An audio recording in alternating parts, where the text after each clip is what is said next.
అందరికీ నమస్కారం అండి. మనము కోరిన కోరికలు నెరవేరటానికి, ఆర్థిక సమస్యలు తొలగిపోవటానికి, కుటుంబం ఎప్పుడూ సంతోషంగా ఉండటానికి ప్రతిరోజు పూజలు చేసుకుంటూ ఉంటారు. ఇలా మనము పూజలు చేసుకునేటప్పుడు మనం పూజా గదిలో అనేక రకాల పటాలను, అనేక రకాల వస్తువులను పెడుతూ ఉంటాము.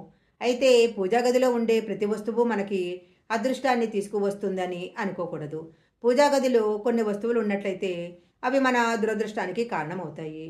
పూజా గదిలో ఏ వస్తువులు ఉండాలి, ఏ వస్తువులు ఉండకూడదు మొదలైన అనేక విషయాలను ఇప్పుడు మనం ఈ వీడియోలో తెలుసుకుందాము.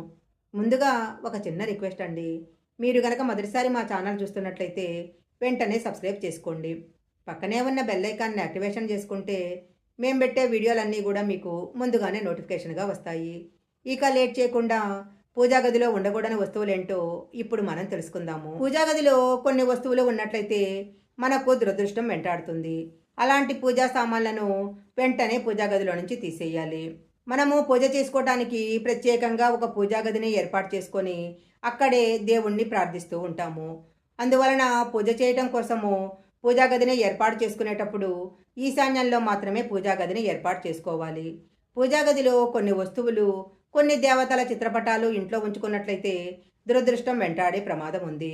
వీటి వలన ఇంట్లో నెగటివ్ ఎనర్జీ వ్యాపిస్తుంది. కొంతమంది ఎలాంటి అవగాహన లేకుండా ఇంట్లో పెట్టకూడని పూజా వస్తువులను, పటాలను తెచ్చుకుంటారు. ఇంట్లో పూజా గదిలో పెట్టుకోకూడని వస్తువులు ఏంటో ఇప్పుడు తెలుసుకుందాము. ఒకే దేవుడికి చెందిన, ముఖ్యంగా దుర్గాదేవికి చెందిన 3 రకాల పటాలు పూజా గదిలో ఉండకూడదు. దీని వలన ప్రతికూల పరిస్థితులు ఎదుర్కోవలసి వస్తుంది. 6 ఇంచుల కంటే ఎత్తు ఉన్న దేవతా విగ్రహాలను ఇంట్లో ఉన్న పూజా గదిలో ఉంచుకోవటం మంచిది కాదు. పెద్ద విగ్రహాలు ఇంట్లో ఉంచుకున్నట్లయితే ప్రతిరోజు మహానివేదన, అభిషేకం చేయాల్సి ఉంటుంది.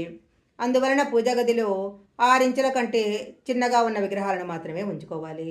సూర్యదేవుని విగ్రహాన్ని కానీ, పటాన్ని కానీ పూజా గదిలో పెట్టుకోకూడదు. సూర్యభగవానుడు మనకు ప్రత్యక్ష దైవము. ఎప్పుడూ ఎదురుగా కనపడుతూ ఉంటాడు కాబట్టి సూర్యభగవానుని చిత్రపటాన్ని పూజా గదిలో పెట్టుకోకూడదు. ప్రతిరోజు సూర్యోదయము, సూర్యాస్తమయ సమయంలో సూర్యనారాయణుడికి నమస్కరించి ప్రార్థించుకోవాలి. ఇంట్లో పూజా గది ప్రత్యేకంగా లేనివారు పంచముఖ ఆంజనేయ స్వామి విగ్రహాన్ని ఇంట్లో పెట్టుకోకూడదు.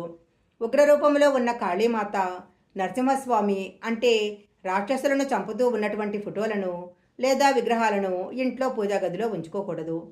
పూజా గదిలో ఎప్పుడు నటరాజస్వామి విగ్రహం ఉండకూడదు. నటరాజ విగ్రహము నాట్య ప్రదర్శనశాలలో మాత్రమే ఉండాలి. ఇంటికి నరదృష్టి తగలకుండా ఉండటానికి వివిధ రాక్షసుల ఫోటోలను, బొమ్మలను పెడుతూ ఉంటారు.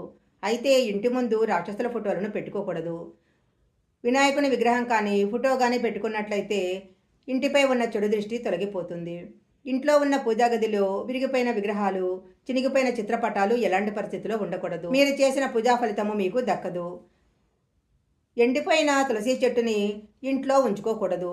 అలా ఎండిపోయిన తులసి చెట్టుని ప్రవహించే నీటిలో కలిపేసి దాని స్థానంలో కొత్తగా పచ్చని తులసి చెట్టును నాటుకోవాలి. పూజా గదిలోని గోడకు పసుపు కుంకాలతో స్వస్తిక్ గుర్తును తప్పకుండా ఉంచాలి.